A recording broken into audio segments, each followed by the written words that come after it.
Hello po mga kamisteryo. Bago ko po simulan yung kwento, gusto ko po munang ipakilala yung aming bagong channel, yung Purgatorio TV. Ito po yung bago nating tambayan para sa dagdag kilabot sa araw man o sa gabi.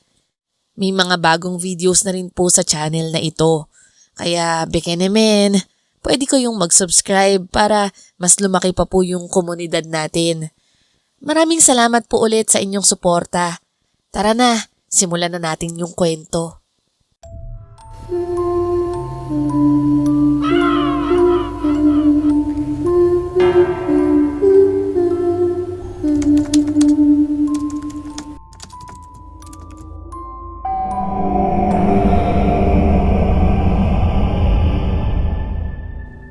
Isa sa mga pinakaaasam ng bawat isa ay ang magkaroon ng maganda at masayang pamilya. Napakasarap ng pakiramdam kapag kampante ka sa sarili mong tahanan. Isang lugar kung saan maaari kayong magbuo ng maayos at masayang buhay. Subalit paano kung may isang tao na sumusubok sa iyong katatagan? Yung tipong gusto mong mapalapit sa kanya pero tila pilit kang tinutulak palayo.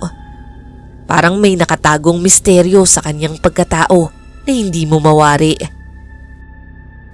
Misteri, tungkol po dito ang kwento na nais kong ibahagi sa inyo. Isang karanasan na naging malaking bahagi ng aking pagkatao. Isang alaala ng kababalaghan na ngayon ay nananatiling malinaw sa aking isipan at sana po ay mapakinggan nyo ang aking kwentong kababalaghan.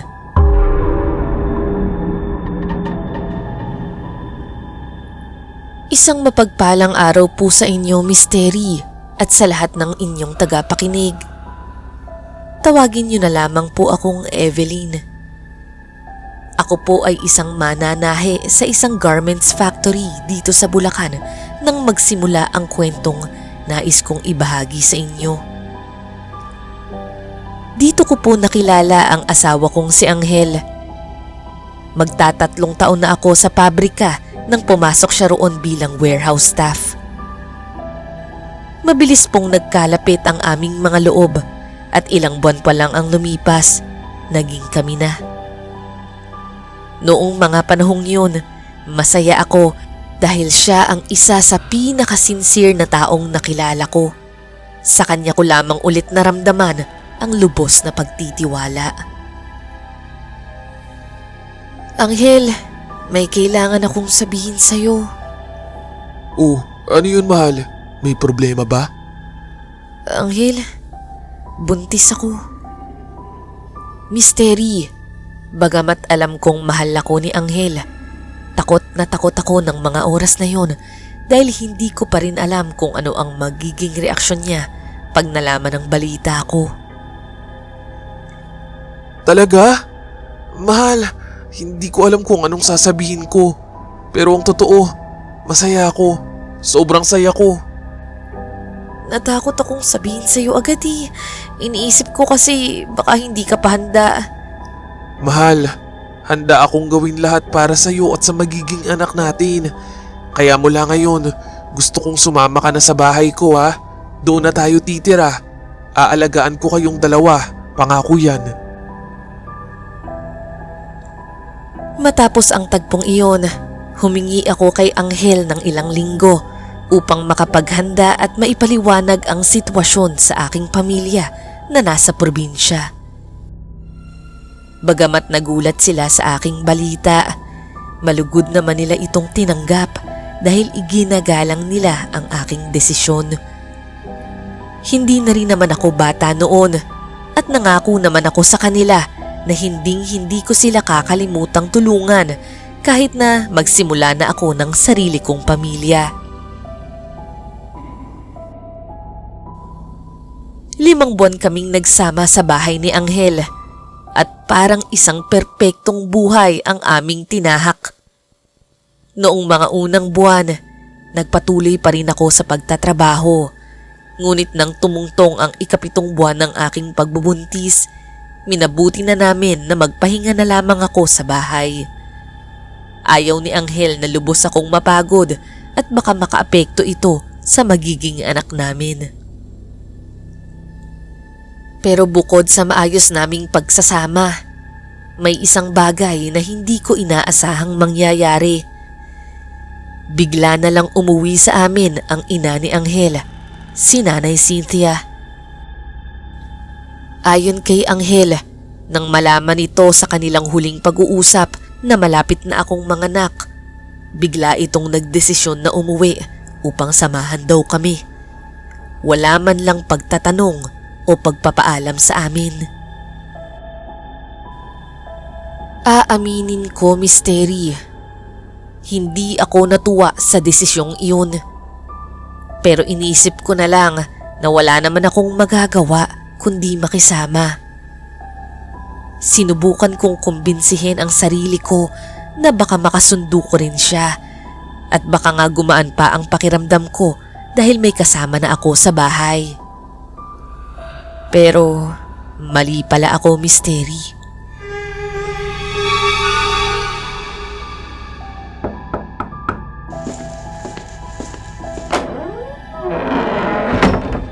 O Nay, biglaan naman ata yung pagpunta nyo rito. Oo, dahil alam kong kailangan niyo ako, lalo na yung asawa mo. Sabay tingin niya sa akin ng matalim at puno ng lamig. Hindi ko alam, Misteri, pero masama ang tingin niya sa akin. Para bang ayaw niya sa akin at sa buong pagkatao ko. Pakiwari ko, naiirita siya sa akin dahil sa pagdating ko sa buhay ng bunsong anak niya. Nay, hindi naman sa ganun. Pero paano si tatay at saka yung tindahan nyo sa palengke? Kayang-kaya na iyon ng ama mo. At kasama naman niya ang kuya mo roon. Eh bakit? Gusto mo na ba akong umuwi? Sige, makakaasa ka. Bukas na bukas ay uuwi na ako. Mukhang hindi pala ako welcome sa bahay ninyo. Hala Nay, nagtampo naman agad. Hindi naman po ganun ang ibig kong sabihin. O siya, mag-ayos na ho kayo ng gamit. Tamang-tama, malinis naman po yung kabilang kwarto. Diyan ho kayo magstay. Sakto, nakapagluto na si Evelyn ng hapunan. Kumain na tayo maya-maya pagkatapos nyo, ha? At magmula nga noon, doon na nga sa amin na malagi si Nanay Cynthia, Misteri. Gustuhin ko mang mapalapit sa kanya. Lagi siyang nakasinghal sa akin. Madalas niya akong utusang magsampay at magsilong ng damit kahit nasa kondisyon ako bilang buntis. Madalas din niyang gusto akong pagwalisin kahit kawawalis ko lang. Bagamat siya ang naglalaba ng damit namin, pinaramdam niya sa akin na utang na loob ko ang mga ginagawa niya. Hanggang sa isang gabi, wala pa si Anghel at hindi ko matagalan na kami lang ang dalawa sa bahay. Nagpasya akong lumabas kahit saglit lang. Nagpahangin ako sa labas at naglakad-lakad ng kaunti sa malapit. Pero Misteri, hindi ko inaasahan ang magiging reaksyon ni Nanay Cynthia pag uwi ko. Saan ka galing? Bakit bigla-bigla ka na lang lumalabas? Nay, nagpahangin lang naman po ako sa labas. Diyan lang naman ho sa malapit. At bakit? Hindi ka ba nahahanginan dito? Buntis ka pa ng lagay na iyan, ha? Pero hindi ka mapirmi sa bahay. Wala naman pong masama sa pagpapahangin sa labas. Abay, sumasagot ka pa sa akin. Sa kagustuhan mong lumabas at lumarga? Hindi na ako kumibo pa sa kanya, Misteri. Ayokong makipagtalo dahil lalaki lang ang gulo. Ang totoo niyan, gigil na talaga ako. Gustong gusto ko nang umuwi sa amin, pero alam kong malayo at mahihirapan ang pamilya ko kung doon pa ako manganganak. Nang gabing iyon, ayoko na sanang maghapunan pa dahil ines na ines pa rin ako sa biyenan ko. Pero ayokong makahalata si Anghel at higit sa lahat, ayoko rin namang gutumin ang baby ko sa tiyan. Kaya napilitan akong kumain.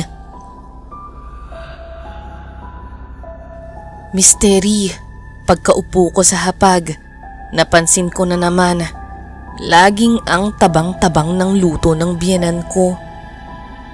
Walang kalasa-lasa at para bang hindi naluto ng maayos. Anong klaseng ulam ba to? Nilagyan ba ng asin to? Napipilitan lang akong kumain dahil wala akong choice. Kung luto ko to, sigurado masarap to.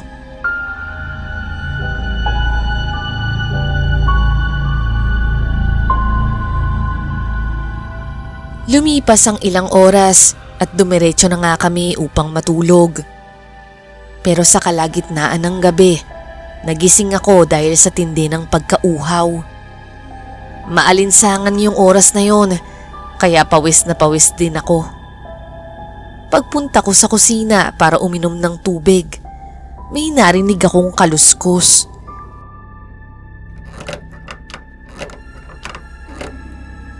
Inisip ko na baka pusa lamang yun, kaya hindi ko nalang pinansin.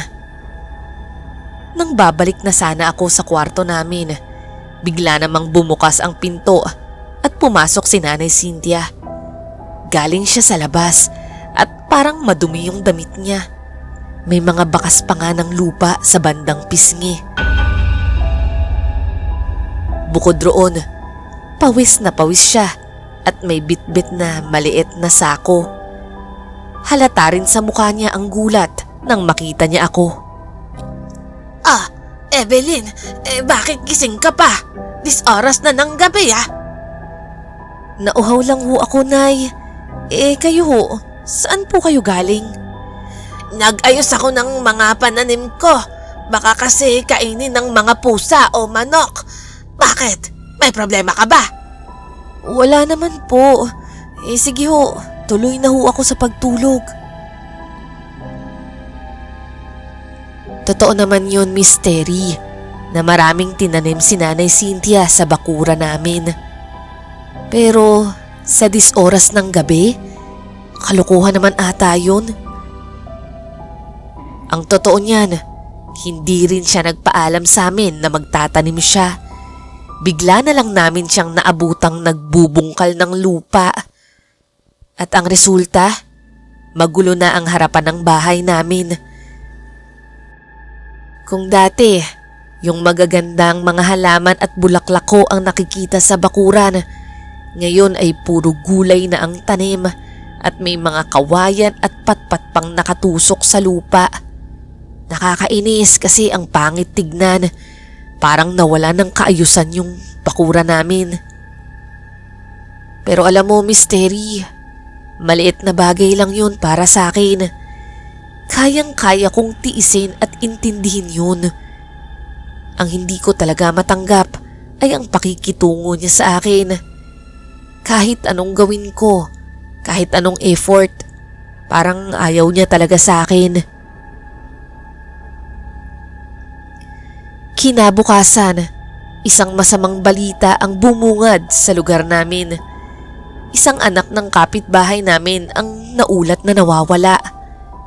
Agad akong lumabas upang makiusyoso sa mga tao. Baka naman nakipagtanan lang yon. Sumama sa kaklase. Ano ba namang haka-haka yan, Rhoda? Kay bata-bata pa noon. 9 anyos pa lang, makikipagtanan. Nung isang araw lang nakita ko pang nakikipaghabulan yun sa labas kasama ng kalaro niya. Parang imposible naman yun. Oo nga naman. Tsaka, matikas pa sa lalaki ang kilos ni Melay. Kung titingnan mo nga, iisipin mo tomboy ito. Naisip ko lang naman yon. Di kaya naglayas? Baka napagalitan. Oh, Evelyn, nandyan ka pala. Kanina ka pa dyan. Ang laki na ng tiyan mo Kabuanan mo na? Sa susunod na buwan pa, baka sa katapusan. Ano ho bang nangyari kay Melay? Ayun nga, Evelyn, nawawala daw. Si Tessie nagpahanap na sa pulis dahil ngayon lang daw nangyari ito. Bahay eskwela lang daw si Melay. Hindi pa nga raw marunong mamasahing mag-isa. Kaya imposibleng basta na lang itong aalis. Naku, sana naman po ligtas siya. Sana nga iha. Kaya sabi ko nga bantayan din nila ang mga anak nila at apo. Ikaw Binyang, bantayan mo yung pamangkin mo. Madalas ko pa namang makita yung lumalabas tuwing gabi. Si Lisa ba? Hindi. Hindi ko pamangkin yun. Anak yun ng tindera kong si Marife. Ganoon ba? Akala ko pamangkin mo. O basta, kahit sino pa yan, sabihan mo na rin. Mahirap na ngayon. Ayoko mang mag-isip ng masama, pero maraming masamang tao sa paligid. Wala namang masamang mag-ingat. Ikaw rin Evelyn, mag-ingat ka. Nagpaalam na ako sa mga kapitbahay at naglakad pabalik ng bahay. Habang papasok ako, napalingon ako sa bintana ng aming bahay. Bahagya akong nagulat dahil nakita ko si Nanay Cynthia na nakasilip sa bintana. Nakatingin din siya sa amin, ang sama nga ng tingin. Ewan ko ba, Misteri, kahit mga kapitbahay namin, hindi niya kasundo. Ang sabi nila, masungit daw ito at hindi pala kibo. Pero ang kwento naman ni Angel sa akin, sanayon daw nila, pala kaibigan daw si Nanay Cynthia. Hindi ko na alam kung ano yung papaniwalaan ko.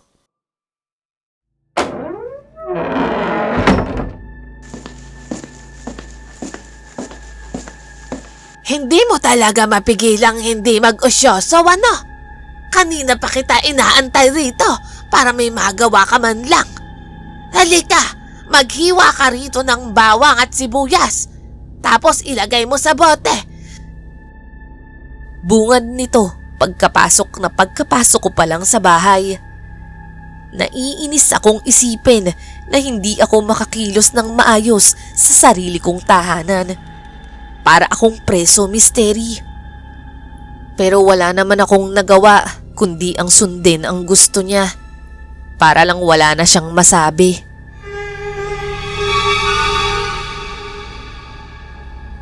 Habang naghihiwa ako ng bawang, bigla kong napagtanto. Ako na ata ang opisyal niyang tagahiwa ng lahat ng gulay sa bahay. Mula nang dumating siya, hindi ko pa siya nakikitang humawak ng kutsilyo. Gusto niya, lahat ng sangkap hiwa na bago pa siya magsimulang magluto. At kapag tapos na, ako pa ang sasabihan niyang tamad. Hindi ko na lang talaga pinapatulan. Pero unti-unti nang nagbubunga ang sama ng loob ko sa kanya. Konti na lang, Misteri. Sasabog na talaga ako.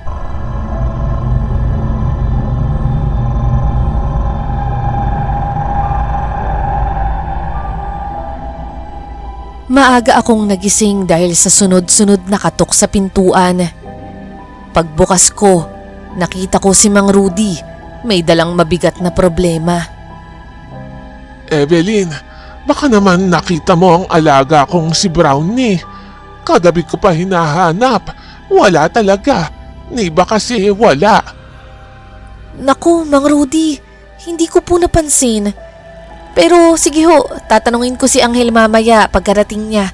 Baka may napansin siya. Agad naman itong tumalikod at tumungo sa katabing bahay para muli ulit magtanong. Napansin ko naman si Nanay Cynthia na nasa likod bahay, nagdidilig ng mga tanim niyang gulay. Lumapit ako upang tignan siya, pero sa halip na tanim niya ang napansin ko, isang kakaibang bagay ang nakita ko sa lupa. Isang pirasong buto. Sa pakiwari ko, Misteri, buto ito ng hayop. Nay, saan po galing yung buto rito? Bahagya siyang tumigil sa ginagawa niya at tinignan ako ng matalim. Abay, malay ko.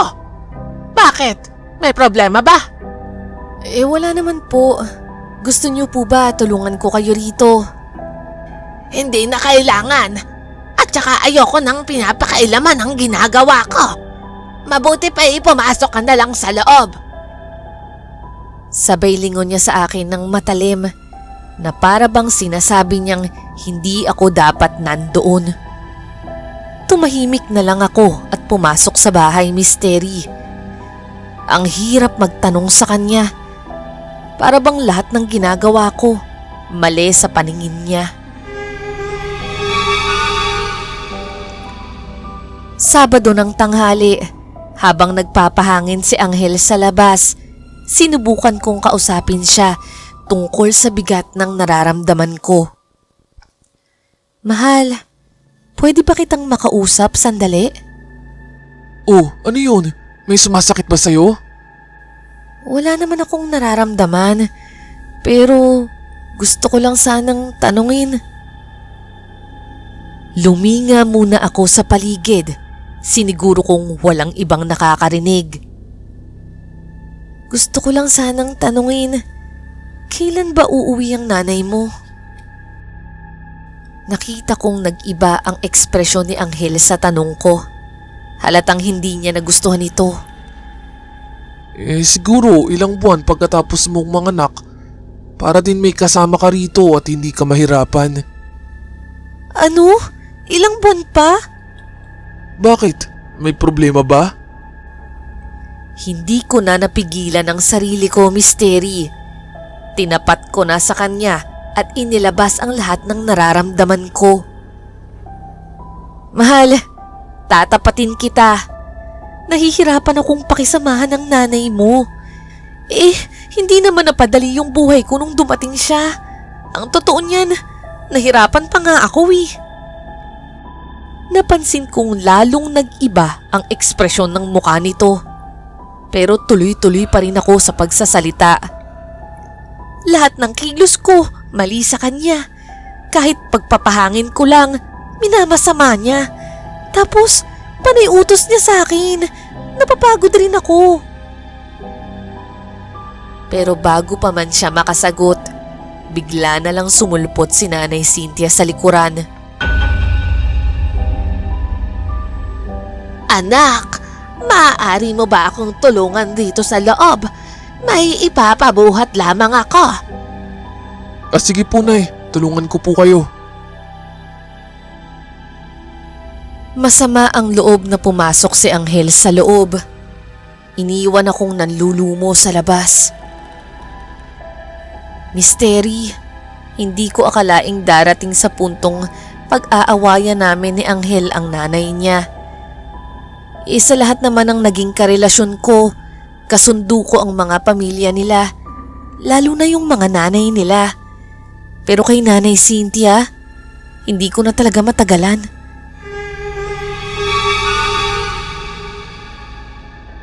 Isang gabi, nadatnan kong muli si Nanay Cynthia na umuwi ng alanganing oras. Ayon sa kanya, galing daw siya sa bahay ng kaibigan. Agad niya akong inutusan na pumasok sa kwarto at huwag na raw akong magtanong pa.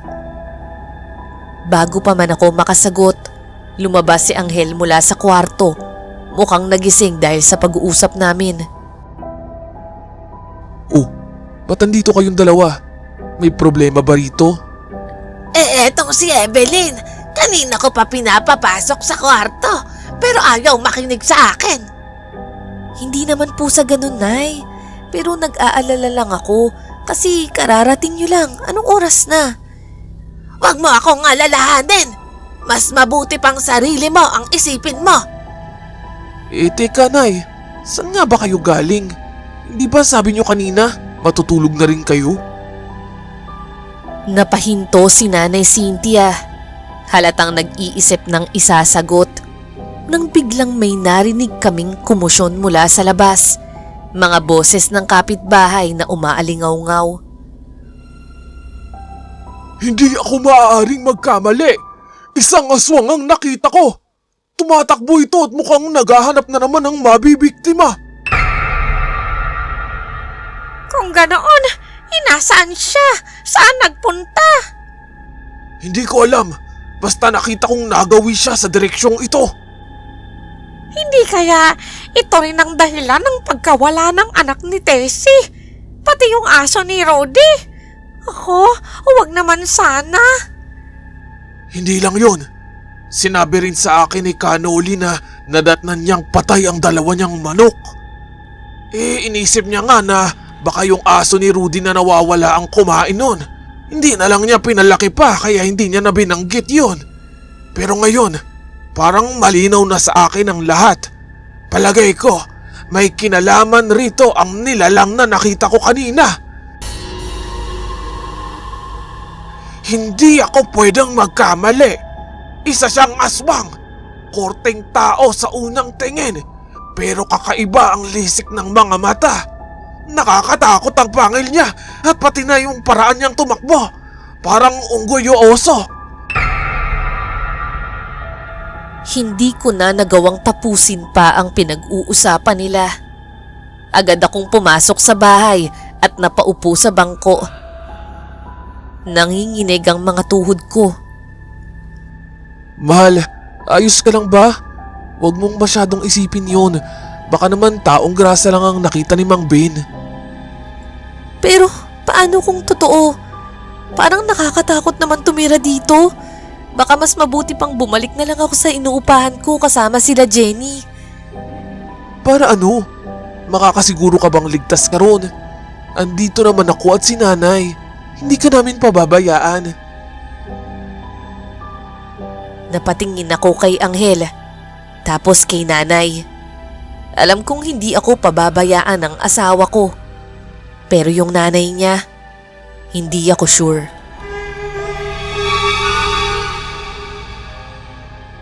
Kinabukasan, masama ang pakiramdam ko. Hindi ako nakakain ng maayos at halos hindi ko naasikaso si Anghel. Oh, kaya mo ba? Kung gusto mo, mag-absent na lang ako. Naku, wag na.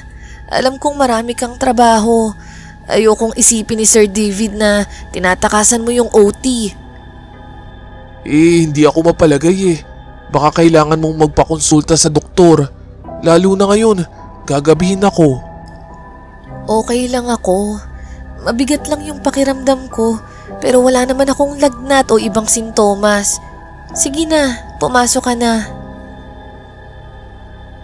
Hinalikan ako ni Anghel at nagmano kay nanay bago umalis. Ang totoo niyan, Misteri. Gustong gusto kong mag-absent siya.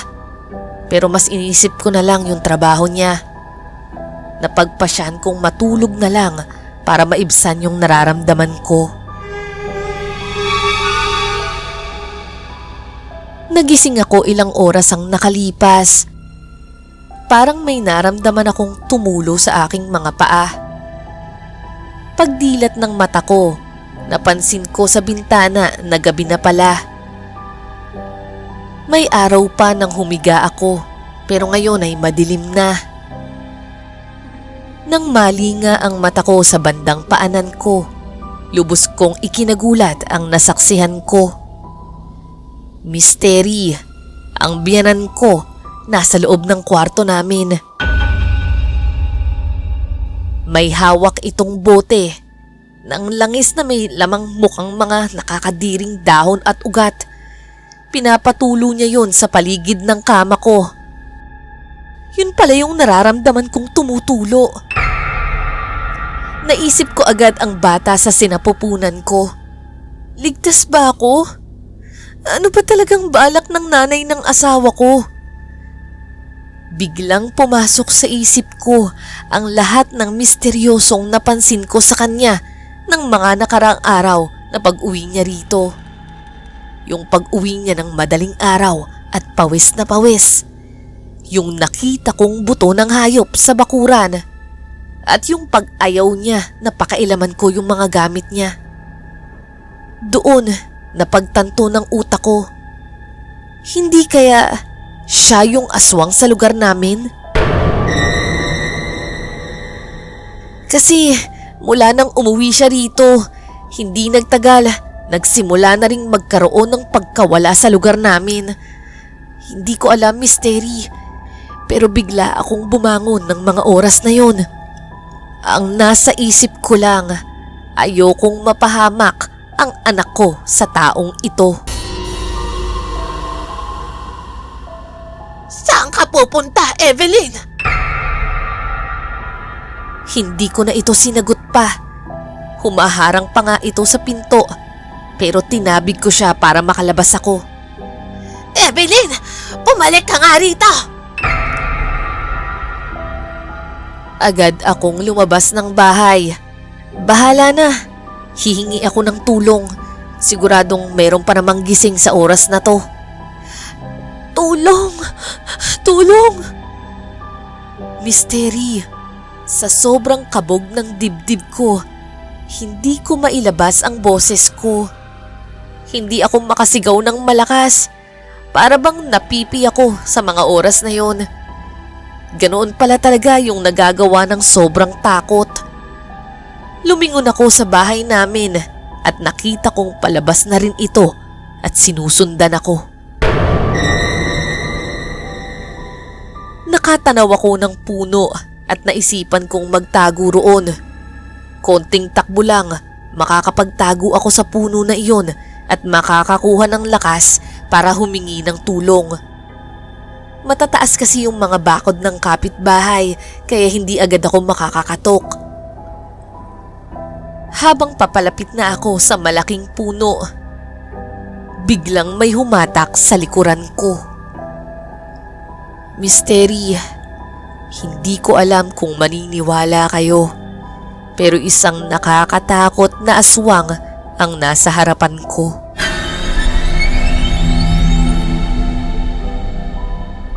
Hindi ko maipaliwanag ang itsura nito ng sakto sa mga salita. Basta ang mukha nito ay halong tao at hayop. Malaaso na medyo halong leyon. Basta nakakatakot, Misteri. Sobrang itim rin ng balat nito, gaya ng uling. Pero nangingibabaw ang puti ng ngipin at pangil nito. Nakalabas din ang mahabang dila na tila ba may sariling buhay. Napaupo naman ako sa lupa, nangangatog ang mga tuhod.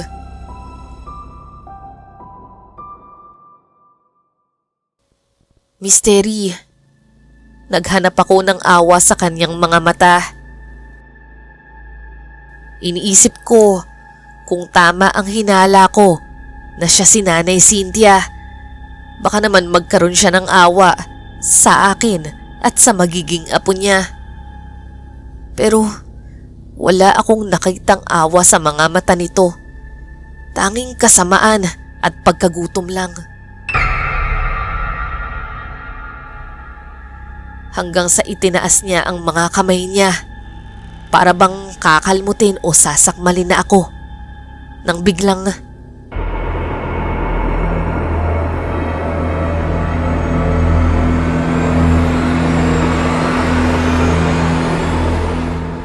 isang malakas na paghampas ang narinig ko. Napasigaw naman ang nilalang sa harap ko. At wala pang isang segundo, umusok ang katawan ng nilalang nang may magsaboy rito ng asin. Asin ang sinaboy rito, Misteri. Ano pang tinutunga-tunga mo dyan? Tayo! Nay? Hindi na ito sumagot pa at hinatak ako sa braso upang alalayan ako sa pagtayo. Napatingin ako rito na may hawak na isang buntot pagi sa kanang kamay at bote ng asin sa kabila. Hinila niya ako pabalik sa bahay ng buong lakas. Nakakuha siya ng panahon para makatakas kami sa nilalang.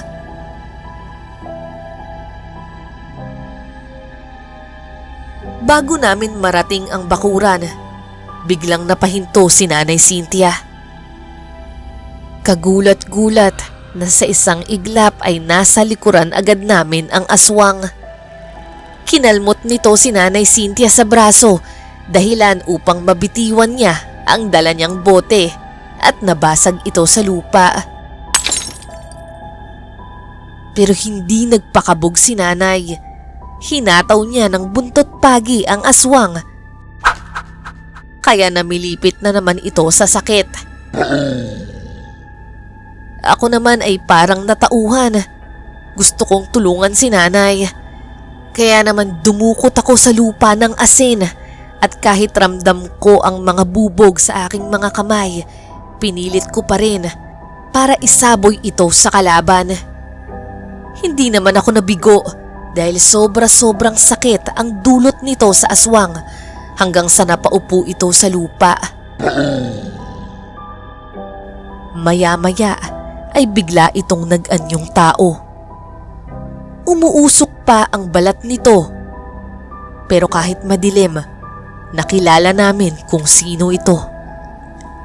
Ang aswang pala ay ang dalagitang si Lisa. Yung anak ng tindera ni Aling Binyang na kinupkup niya sa kanyang tahanan.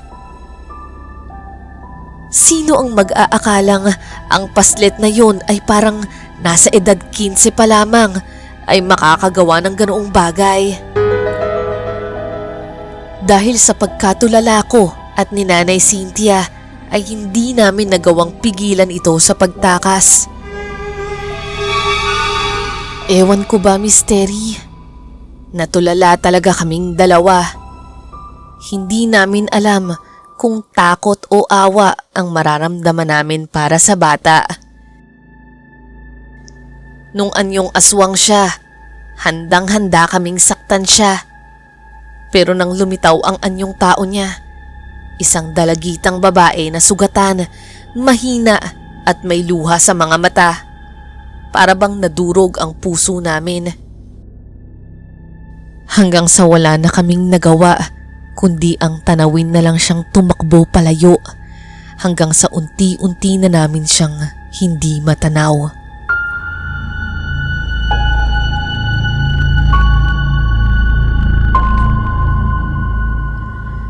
Matapos noon ay pumasok na kami sa loob ng bahay. Noong una ay tahimik kami at hinihingal pa. Tila hindi pa kami makapaniwala sa lahat ng nangyari. Pero hindi rin ako nakatiis at binasag ko ang katahimikan. Nay, patawad po at maraming salamat. Ang dalawang katagang yun lang ang nasambit ko dahil sobra na akong naiyak, Misteri. Nahihiya ako sa mga nagawa at naisip ko. Sabay dating naman ni Anghel galing trabaho. Oh, anong nangyari dito? Umakap ito sa akin at nakita niya ang dugo sa mga palad ko. Napalingon din siya sa nanay niya at nakita ang kalmot sa braso nito. Anong nangyari dito? Ano ba? Huwag niyo sabihing nag-away kayo. Nagrambulan ba kayo? Dahil sa mga tanong na iyon ni Anghel, ay sabay kaming natawa ni Nanay.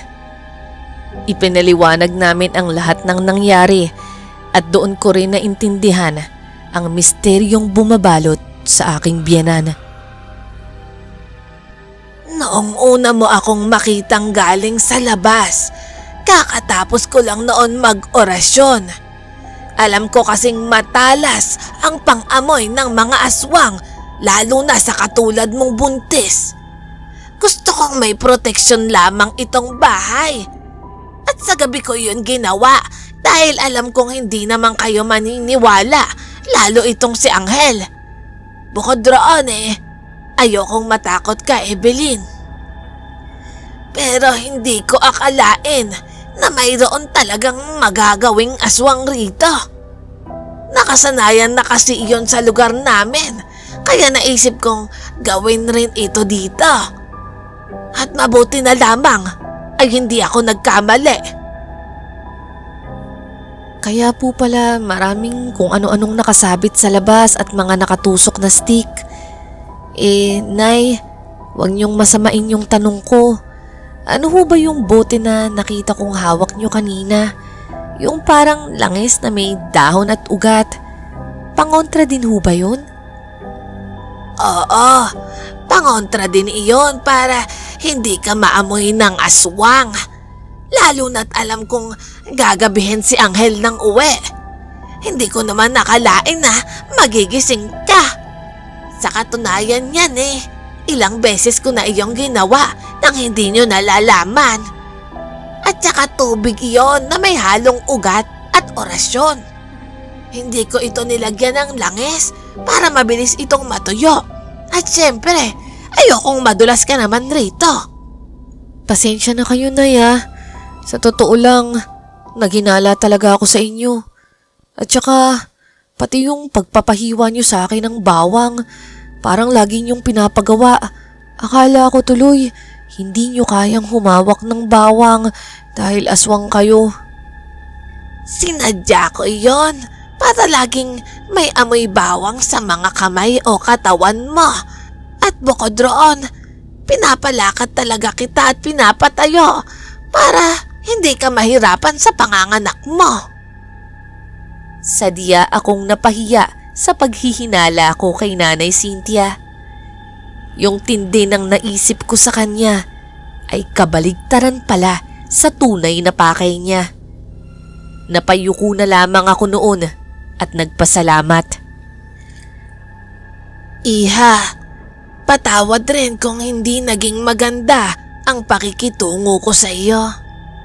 Ang totoo niyan, may takot lang ako na mangyari sa iyo ang nangyari sa akin noon. Nung pinagbubuntis ko kasi ang anak ko na si Anghel, may aswan ring sumunod sa akin. Ayoko lang na malagay ka rin sa kalagayan ko, kaya masyado ata akong sumobra sa paghihigpit sa'yo. Naintindihan ko naman yun, Nay. Ako nga po yung dapat na humingi sa inyo ng tawad. Sana po inalam ko muna yung totoo para mas malinaw yung lahat.